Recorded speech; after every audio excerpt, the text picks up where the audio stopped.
പീതാംബരം കരവിരാജിതശങ്കചക്രകൗമോദഗീതരതിജം കരുണാസമുദ്രം രാധാസഹായമതിസുന്ദരമന്ദഹാസം വാതാലയേശമനിശം ഹൃദിഭാവയാമി.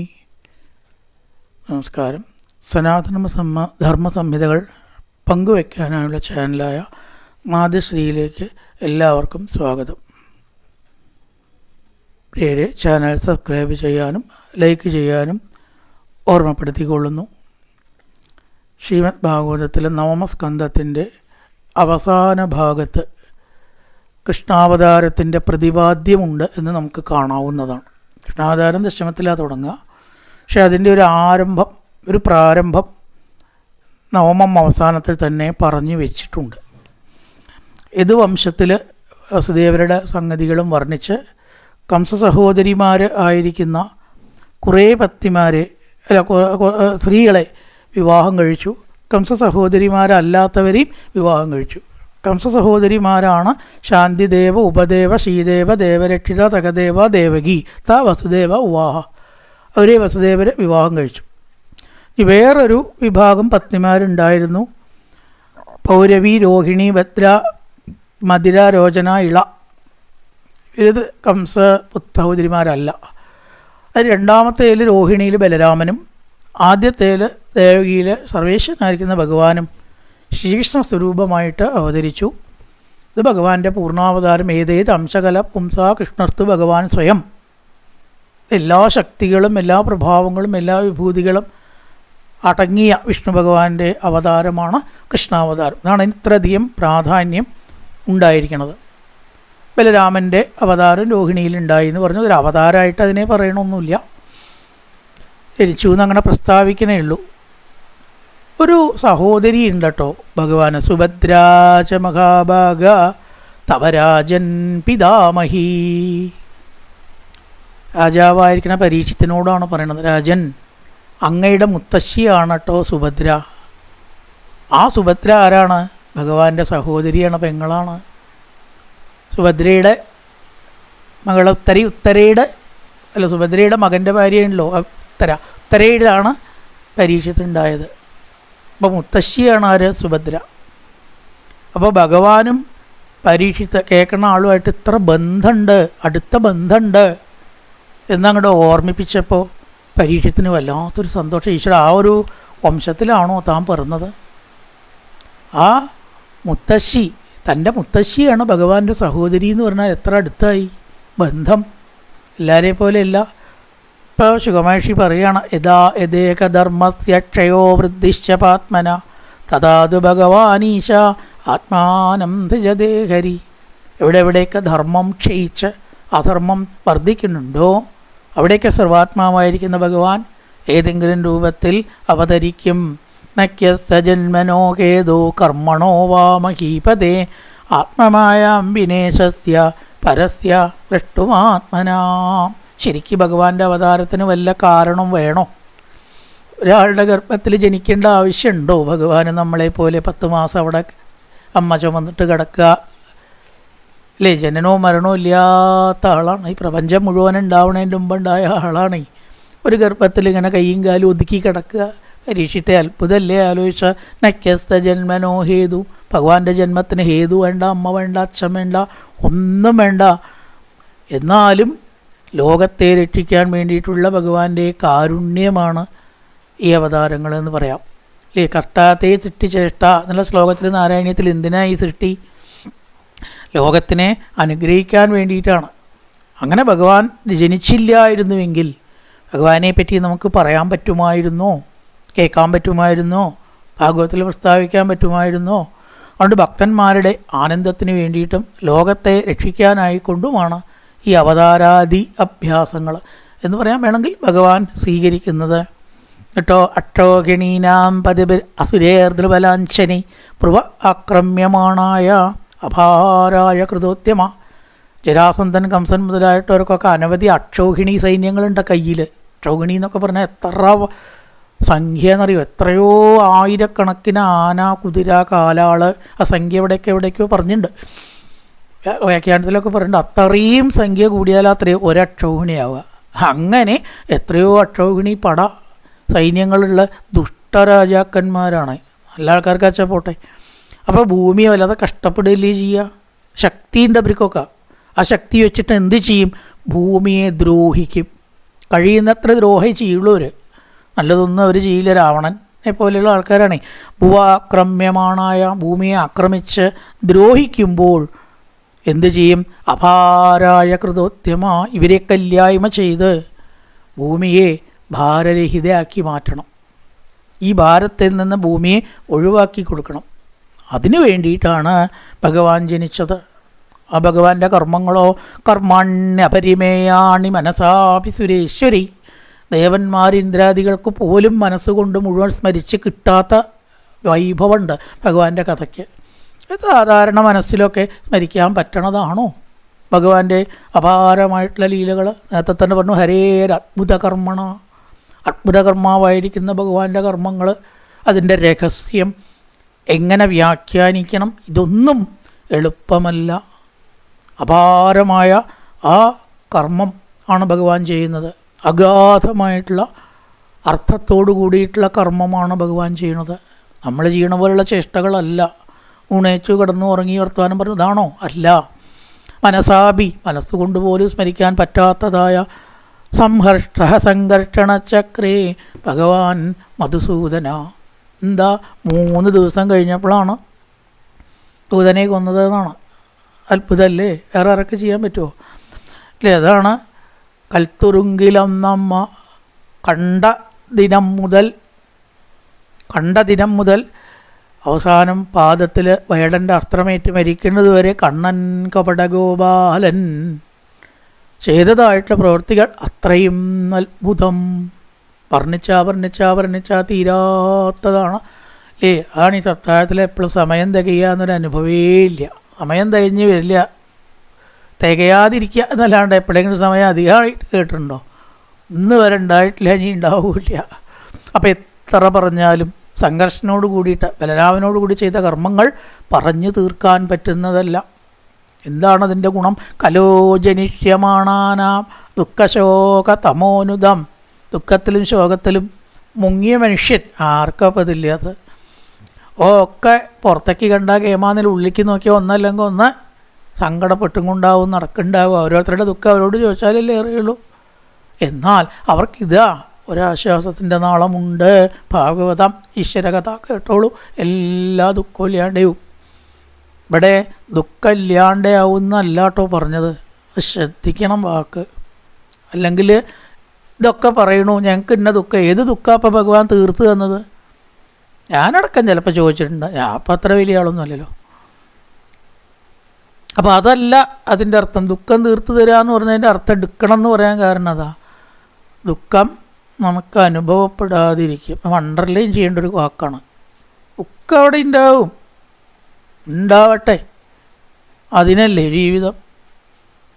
അല്ലെങ്കിൽ എന്താ ജീവിതത്തിന് അർത്ഥമുള്ളത്? ഒക്കെ അങ്ങനെ വിചാരിച്ച പോലെ ഒരു സിനിമ അങ്ങനെയാണ്.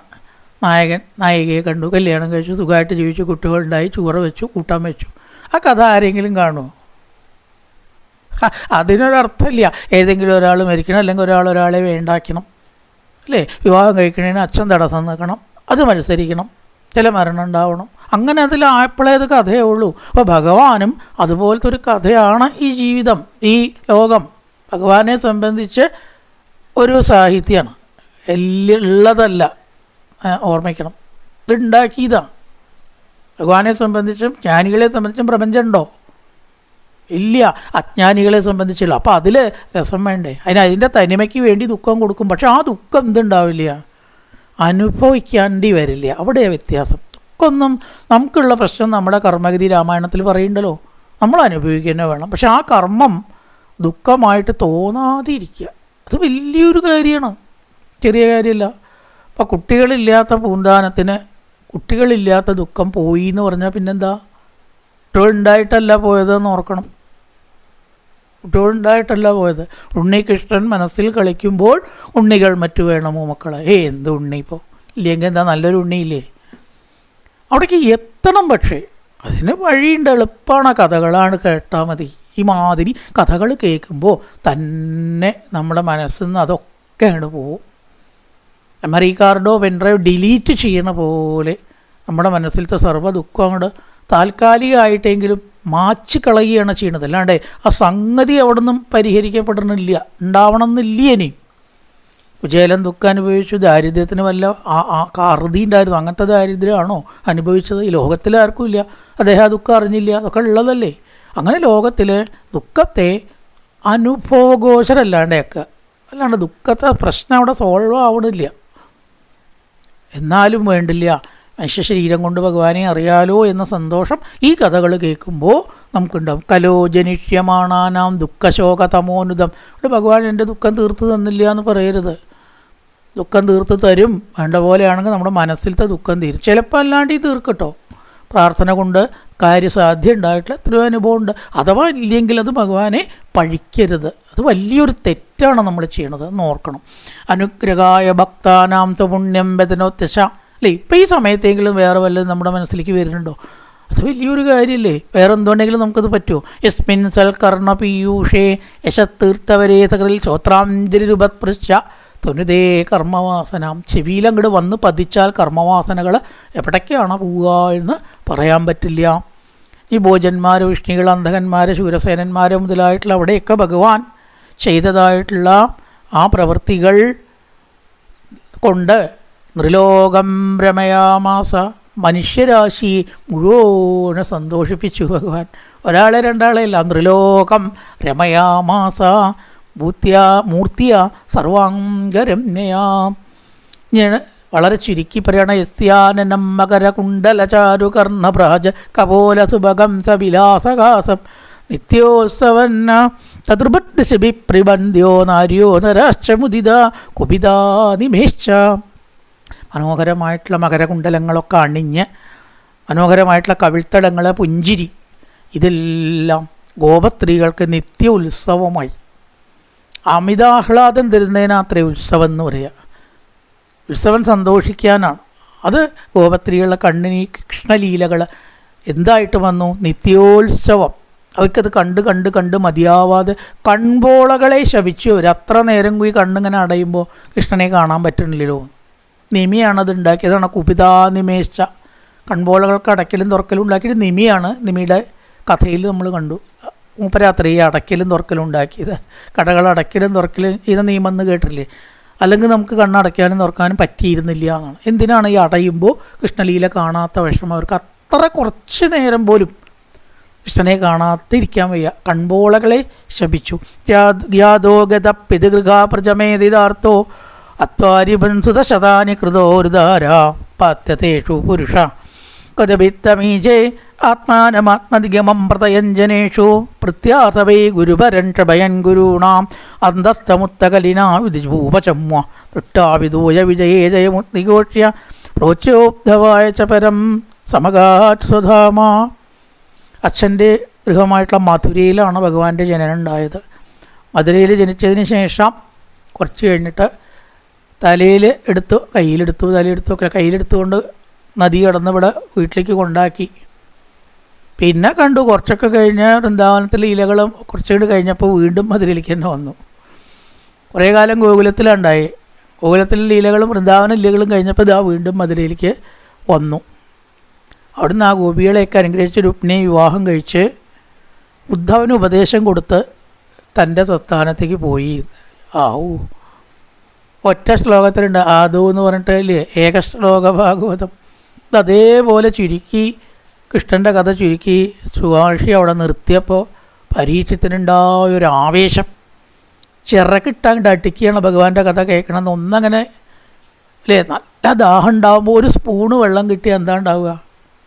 ഒരാളം കുറേ ഇനിയും കിട്ടണം. ഒരു കുടം വെള്ളം കിട്ടിയപ്പോൾ കുടിക്കും ഞാൻ എന്ന് പറയും നമ്മളല്ലേ. അത് കുടിക്കാനുള്ള ആവേശം ഉണ്ടാവാൻ ഓരോ സ്പൂണ് കഴിച്ചാൽ ഒന്നുമില്ലെങ്കിൽ കുറവേതാ. അതുപോലെ ആ കഥ കേൾക്കാനുള്ള ആഗ്രഹം പരീക്ഷത്തിന് അങ്ങോട്ട് ചിറകിട്ടടിച്ച് വർദ്ധിച്ചിട്ട് പറയുകയാണ് സുഖമേഷേ ആ കഥ എനിക്കിങ്ങനെ എന്നും കേട്ടാൽ പോരാട്ടോ. അവിടെയാണ് ദശമസ്കന്ധം നിരോധം. പുരാണ ലക്ഷണപ്രകാരം നിരോധം, അതായത് യോഗ ചിത്തവൃത്തി നിരോധ.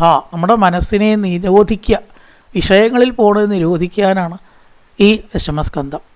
എളുപ്പമാണോ ചോദിച്ചാൽ ഒട്ടും എളുപ്പമല്ല. പക്ഷെ ആ എളുപ്പമല്ലാത്ത പ്രവൃത്തിയെ നമുക്ക് എന്തുകൊണ്ട് സാധിക്കും?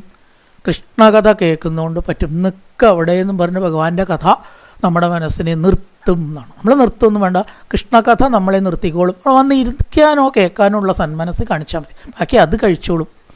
നമുക്ക് പണി എളുപ്പമാണ്. അതാണ് നിരോധം.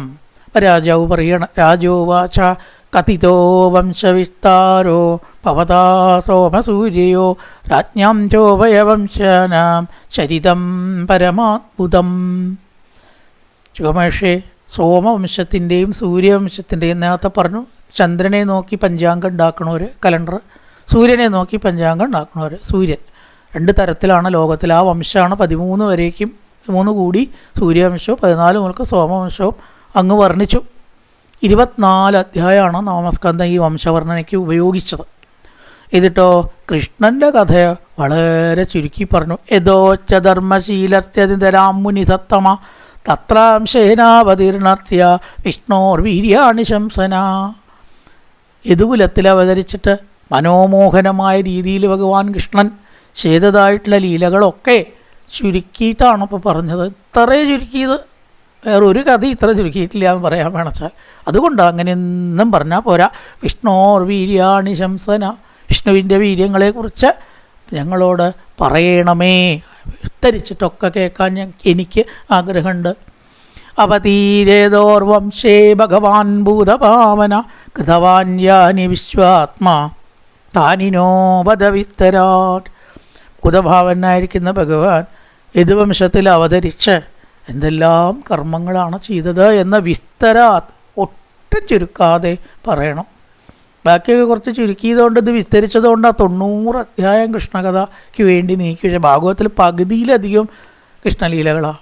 ബാക്കിയൊക്കെ പാടെ കൂടി കുറച്ചേ ഉള്ളൂ, വിസ്തരിച്ച് പറയണം എന്നല്ല. ഭഗവാന്റെ ലീലകളുടെ പ്രത്യേകത പറയുകയാണ്. പരീക്ഷിത്ത് സ്വയം നിവൃത്തതഷ്ടേരുപഗീയമാനാൻ പപോഷതാച്ചോത്ര മനോഭിരാമാത്. നേരത്തെ പറഞ്ഞ തന്നെയാണ് ദുഃഖശോക തമോനുദം, ദുഃഖവും ശോകവും നിറഞ്ഞ മനസ്സോടുള്ളവർക്ക് ഭവൗഷധം.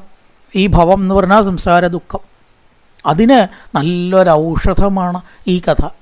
മനസ്സ് നേരേക്കാൻ ആ സംഗതി എങ്ങനെയൊക്കെ പോട്ടെ, അത് പരിഹരിക്കും എന്ന് നിങ്ങൾ വിചാരിക്കേണ്ട. അത് പരിഹരിച്ചാലും പരിഹരിച്ചില്ലെങ്കിലും നമുക്ക് മനസ്സുകൊണ്ട് സമാധാനം ഉണ്ടാക്കണം. അതിനാണ് ആത്മീയം.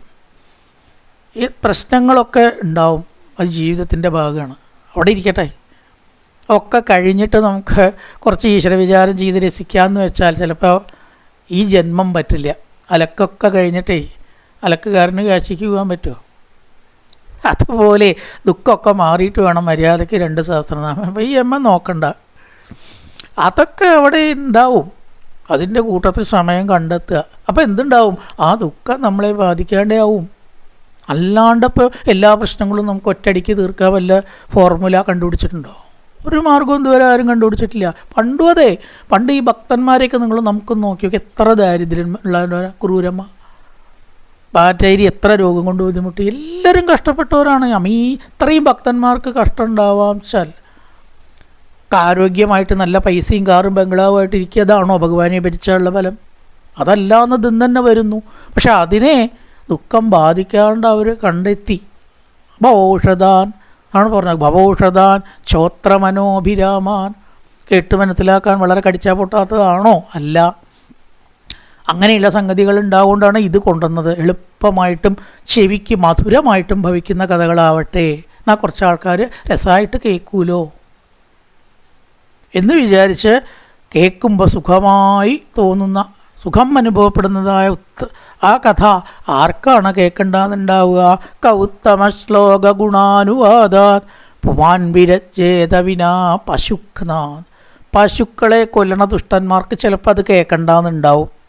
ചില ആൾക്കാർക്ക് ഉണ്ടാവും കേട്ടോ. എന്താ ചോദിച്ചാൽ ഇതിപ്പോൾ കേട്ടിട്ട് എവിടെ എത്താൻ? അവരിപ്പോൾ എത്ര പറഞ്ഞിട്ടിപ്പോൾ എന്തുണ്ടായി? ഇത് കേട്ടിരിക്കണ നേരം എന്നൊക്കെ പറയണ ചില മഹാകേമന്മാരുണ്ടാവും. കേമത്താണേ. കാരണം നമുക്ക് ആർക്കും കഴിയില്ല. ഒരുവിധം ഒരു സത്വാസനയുള്ള ഒരു ജീവനും ഇത് കേൾക്കണ്ട അല്ലേ? എത്രയൊക്കെ നമ്മൾ കുറ്റം പറഞ്ഞു നോക്കൂ. വായനയ്ക്ക് കൃഷ്ണാവതാരം എന്നാ, സ്വയംവരം എന്നാ നോക്കണില്ലേ? ഈ തിരക്കിൻ്റെ ഇടയിൽ ഈ ലോകത്തിലുള്ളവരല്ലേ ചോദിക്കണം? സ്വർഗത്തിൽ നിന്ന് വന്നവരൊന്നും അല്ലല്ലോ. അത് കേൾക്കണം. തിരക്കുണ്ട്. അപ്പോൾ അതൊക്കെ മാറ്റി വെച്ച് ലേശെങ്കിലും അത് കേൾക്കണം. എന്തായാലും കഴിയണ ദിവസം ഞാൻ പോവാറുണ്ട്. ഒരു ദിവസം ഞാൻ പോവാറുണ്ട്. അത് രാവിലെ തൊട്ട് വൈകുന്നേരം വരെ ഇരിക്കും. ഇന്നൊക്കെ പറഞ്ഞ് അവരവരുടെ രീതിയിൽ സപ്താഹത്തിൽ പങ്കെടുക്കുന്നവരാണ് അധികവും ഒരു നാട്ടിൽ വായന വെച്ച. പിന്നെ ഇങ്ങനത്തെ ചില കേമന്മാരുണ്ടാവും തിരിഞ്ഞു നോക്കാത്തവർ. അല്ലാത്തവരൊക്കെ കുറച്ചെങ്കിലും, മുഴുവൻ കേൾക്കാപ്പം ഇന്നത്തെ കാലത്ത് പറ്റിയില്ലെങ്കിലും അതിൻ്റെ ഭാഗമായി മാറാൻ ഇഷ്ടപ്പെടുന്നവരാണ് വലിയൊരു ശതമാനം. അതെന്താ കാരണം വെച്ചാൽ പശുക്നാഥ് തനി ക്രൂരന്മാർ വെട്ടി കഷ്ണാക്കിയിട്ട് ജീവികളെ കൊല്ലുന്നവർക്ക് ഒരുപക്ഷേ അവർക്കിതിൽ ആനന്ദം ഉണ്ടാവില്ല. അല്ലാത്തവർക്കൊക്കെ സുഖമേഷേ ആ മനോമോഹനമായിട്ടുള്ള ഭഗവാന്റെ കഥ ആർക്കാ കേൾക്കണ്ടാവുന്നുണ്ടാവുക. പിതാമകാമേ സമരേ മരഞ്ജയേ തേവപ്രതാത്യാചിരദേത്തിമിംഗിലൈ ദുരത്യയം കൗരവ സൈന്യസാഗരം കൃത്വാതരൻ വത്സപദം നയർപ്ലവ. എൻ്റെ പൂർവികന്മാർ 5 ആളുകളാണ് പാണ്ഡവന്മാർ. പരീക്ഷിത്ത് പാണ്ഡവംശമല്ലേ. ആ 5 ആളുകൾക്ക് എതിരാളികളോ 100 ആൾക്കാരും ദുര്യോധനാദികളും അവരുടെ അക്ഷൗഹിണി പടകളും പരന്ന് നിൽക്കുകയാണ് സമുദ്രം പോലെ. ഈ 5 ആൾക്ക് എങ്ങനെയാണ് വിജയം കിട്ടിയത്? ഭഗവാൻ കൂടെ ഉണ്ടാവുകൊണ്ട് സംശയമുണ്ടോ? യുദ്ധത്തിന് കൃഷ്ണൻ പറഞ്ഞു, ഞാൻ ഉള്ളിടത്ത് സൈന്യം ഉണ്ടാവില്ല, സൈന്യം ഉള്ളിടത്ത് ഞാനും ഉണ്ടാവില്ല. നല്ല കാലത്തിന് ദുര്യോധന എന്താ വേണ്ടത് വെച്ചു. എനിക്ക് സൈന്യം മതി ഭഗവാനെ. രക്ഷപ്പെട്ടു. തിരിച്ചാ ചോദിച്ചെങ്കിൽ കുടുങ്ങിയിരുന്നു. ദുര്യോധനൻ്റെ നാവിൽ ഭഗവാൻ മതി എന്ന് പറഞ്ഞാൽ കുടുങ്ങിയിരുന്നു. ഭാരതഗതിയുടെ യുദ്ധത്തിൻ്റെ ഗതി തന്നെ മാറും. നല്ല കാലത്തിന് പറഞ്ഞു എനിക്ക് സൈന്യം മതി.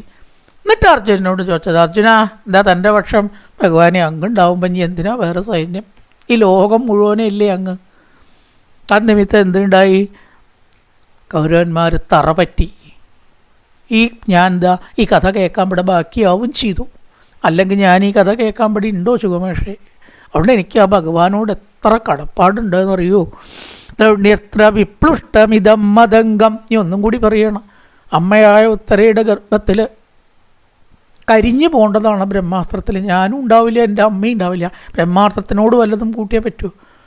അതിനിൽ നിന്ന് പോലും ഭഗവാൻ ഒരു ചെറിയ സ്വരൂപം സ്വീകരിച്ചിട്ടല്ലേ എന്നെ രക്ഷിച്ചത്. അതുകൊണ്ട് ഇപ്പം ഞാൻ ഇവിടെ ഉണ്ട്, അല്ലെങ്കിൽ ഞാനും ഉണ്ടാവില്ല, എൻ്റെ അമ്മയും ഉണ്ടാവില്ല. മാധു ചമേയ ശരണം ഗതായ, കൃഷ്ണാന്ന് വിളിച്ചിട്ട് ശരണം പ്രാപിച്ചു. ആ വിളി ഭഗവാൻ കേട്ടു. ഒരു പെരുവിരൽ രൂപത്തിൽ ഗർഭത്തിലിരുന്നിട്ടാണ് രക്ഷിച്ചത്. ആലോചിച്ച് നോക്കൂ. ഭഗവാൻ കാണിക്കണ ഓരോരോ വിദ്യകളും സർക്കസുകളും ഒരു ഗർഭത്തിൽ കയറിയിട്ടൊക്കെ ഒരാളെ രക്ഷിക്കുക. അപ്പം ഭഗവാന് അതിന് വകുപ്പുണ്ടെങ്കിൽ രക്ഷിക്കും എന്നുള്ളത് ഉറപ്പാണ്. എവിടെ എങ്ങനെ നമ്മളിരുന്നാലും അങ്ങനെയല്ലേ ഞാൻ ബാക്കിയത്. വീര്യാണി തത്യാഖിലദേകബാജാം അന്തർബഹി പൂരുഷകാലരൂപൈ പ്രയച്ഛതോ മൃത്യുമൃതാമൃതം ച മായാമനുഷ്യസ്യ വധസ്വവിദ്വൻ. മായാമനുഷ്യനായിട്ടുള്ള ആ ഭഗവാന്റെ ലീലകളെല്ലാം ഒന്നുവിടാതെ എനിക്ക് കേൾപ്പിക്കാൻ കാരുണ്യം ഉണ്ടാവണേന്ന് പറഞ്ഞിട്ട് അങ്ങോട്ട് നമസ്കരിക്കുകയാണ് പരീക്ഷിത്ത്. എനിക്ക് ചില സംശയങ്ങളും ഉണ്ട്. രോഹിണിയുടെ പുത്രനാണ് ബലരാമൻ, ദേവകിയുടെ പുത്രനാണ് കൃഷ്ണൻ എന്ന് പറഞ്ഞു. പിന്നെ എങ്ങനെ ഇവർ സഹോദരന്മാരാവുക? നമ്മുടെ മക്കൾ സഹോദരന്മാരാണെങ്കിൽ അതിനെ ബന്ധിപ്പിക്കാൻ ഒരു കണ്ണി വേണ്ടേ? എത്ര സ്ത്രീകളെ ഭഗവാൻ വിവാഹം കഴിച്ചത് എന്നുള്ള ഒരുപാട് കാര്യങ്ങൾ എനിക്കിതിൽ സംശയം തോന്നുന്നുണ്ട്. അതൊക്കെ തീർക്കത്തക്ക വിധം എന്തിനു വേണ്ടിയിട്ടാണ് മധുരയിൽ നിന്ന് ഗോകുലത്തിൽ പോയത്? മധുരയിൽ പ്രസവിച്ചിട്ട് അവിടെ കഴിഞ്ഞുകൂടിയാൽ പോരെ? ആ പോയതിൻ്റെ ഉദ്ദേശങ്ങൾ എന്തൊക്കെയാണ്? അതെല്ലാം വിത്തരിച്ചിട്ട് എനിക്ക് അങ്ങനെ തരണം, പറഞ്ഞു തരണം എന്നങ്ങനെ പറയണു. ഏവം നിശമ്യ ഭൃഗുനന്ദന സാധുവാദം വയ്യാസകീസ ഭഗവാനത വിഷ്ണുരാദം പ്രത്യക്ഷ കൃഷ്ണചരിതം കലികൽമഷക്നം വ്യാഹർത്തുമാരപദ ഭാഗവത പ്രധാന. അങ്ങോട്ട് കേട്ടതോടുകൂടി സുഖമേഷിക്ക് സന്തോഷമായി. ഇങ്ങനെ കേൾക്കണ ആൾക്കാർ അധികം ഒന്നും വേണ്ട എന്നാണ്. ഒറ്റ ആൾ ശരിക്ക് കേട്ടാൽ മതി. 2000 ആൾക്കാരുണ്ട് കല പിലോന്ന് വർത്തമാനം പറഞ്ഞു, വല്ല കാര്യമുണ്ടോ? ആചാര്യന് ദക്ഷിണ കുറച്ചധികം കിട്ടുന്നല്ലാതെ ഒരു കാര്യമില്ല. അതൊന്നും ഭാഗവതത്തിൽ രസിക്കണവർക്ക് രസിക്കാൻ പറ്റില്ല. ആരും കേൾക്കാതെ ഇങ്ങനെ പറയുക, അല്ലെങ്കിൽ ബേളം കൂട്ടുക. കുറേ ആൾ മിണ്ടാണ്ടിരിക്കും എന്ന് പറഞ്ഞിട്ടില്ല ബേളം കൂട്ടുക. ഒക്കെപ്പാടെ കൂടിയിട്ട് ചുരുക്കം ഇവർക്ക് വായ തുറക്കണ്ടാവും. അങ്ങനെ കേട്ടിട്ട് വല്ല കാര്യം. 2 ആളാണെങ്കിലും 3 ആളാണെങ്കിലും അത് ശ്രദ്ധയോട് കൂടിയിട്ട്, ഇവിടെ ഒരുപാട് ആളൊന്നുമില്ല, പരീക്ഷത്ത് അല്പം ചില മഹർഷിമാരേ ഉള്ളൂ. പക്ഷേ ആ കഥ കേട്ടപ്പോൾ സുഖമഹർഷിക്ക് സന്തോഷമായി. പരീക്ഷത്തിനെ വിളിക്കുന്നത് എന്താണെന്ന് ചോദിച്ചാൽ രാജർഷി സത്തമ. രാജർഷി ആവുക എന്ന് പറഞ്ഞാൽ വലിയൊരു കാര്യമാണ്. പക്ഷെ പരീക്ഷിത്ത് അതൊന്നും ഇവിടെ ചെയ്തിട്ടില്ല. പിന്നെ എങ്ങനെയാണ് രാജർഷിയായി? വിളിക്കണത് സുഖമഹർഷി ആവുകൊണ്ട് ആ വാക്കിന് അർത്ഥം ഉണ്ടാവും. വെറുതെ വിളിക്കുമോ? 4 ദിവസത്തെ കഥ കേൾക്കൽ, വേറൊന്നും പരീക്ഷിത്ത് ആത്മീയ മാർഗത്തിൽ മുന്നേറിയിട്ടില്ല. പക്ഷേ ഈ 4 ദിവസത്തെ കഥ കേട്ടതോടുകൂടി രാജർഷി എന്ന് വിളിക്കുകയാണ്. സുഖമഹർഷിയാണ് വിളിക്കണത്, വെറും വാക്ക് പറയുന്ന ആളല്ല. പറഞ്ഞാൽ അത് അർത്ഥവത്താവും. ഇപ്പം അങ്ങേ ഞാൻ രാജർഷി എന്നാണ് വിളിക്കണത്. ഭഗവാന്റെ കഥ പറയാൻ എനിക്ക് അവസരം തന്നൂലോ, പറയണം എന്ന് പറഞ്ഞില്ലേ? അങ്ങേക്ക് ഇത് കേൾക്കാൻ നല്ലതാണത്, പറയുന്നത് എനിക്ക് നല്ലതാണത്, കേൾക്കാനും പറയാനും അവസരം ഉണ്ടാക്കിയവർക്ക് നല്ലതാണ്. എല്ലാ രീതിയിലും ശ്രേയസ്കരമായിട്ടുള്ള കൃഷ്ണകഥ പറയാം എന്നങ്ങനെ പറഞ്ഞ് കൃഷ്ണാവതാര കഥ പറയാൻ തുടങ്ങുകയാണ്. എത്ര ഭാഗം വേണ്ടി വരുന്നറിയില്ല. എന്തായാലും 1 ഭാഗം 2 ഭാഗം കൊണ്ട് ആവില്ല. ധൃതിപ്പെട്ട് ഇങ്ങനെ പറഞ്ഞു പോയിട്ട് കാര്യമുള്ളത് നേരെ പറയല്ലേ വേണ്ട വെച്ചിട്ട്, അല്ലെങ്കിൽ ഓടിയിട്ടാണ് സപ്താഹത്തിൽ പറയുക. കൃഷ്ണാവതാര ചരിതം പറയാൻ തുടങ്ങി എന്ന് പറഞ്ഞിട്ട് ബാക്കി ഭാഗം അടുത്ത ഭാഗത്തിൽ. കായേന വാചാ മനസേന്ദ്രിയർവാ ബുദ്ധ്യാത്മനാ വാ പ്രകൃതേ സ്വഭാവാൻ കരോതി യത്യസ്തകലം പരസ്മൈ നാരായണായേതി സമർപ്പയാമി. ഓം പൂർണ്ണമദ പൂർണ്ണമിദം പൂർണ്ണാത് പൂർണ്ണമുദച്യതേ പൂർണ്ണസ്യ പൂർണ്ണമാദായ പൂർണ്ണമേവാവശിഷ്യതേ. ഓം ശാന്തി ശാന്തി ശാന്തി. ഹരി ഓം ശ്രീ ഗുരുഭ്യോ നമഃ. ഹരി ഓം.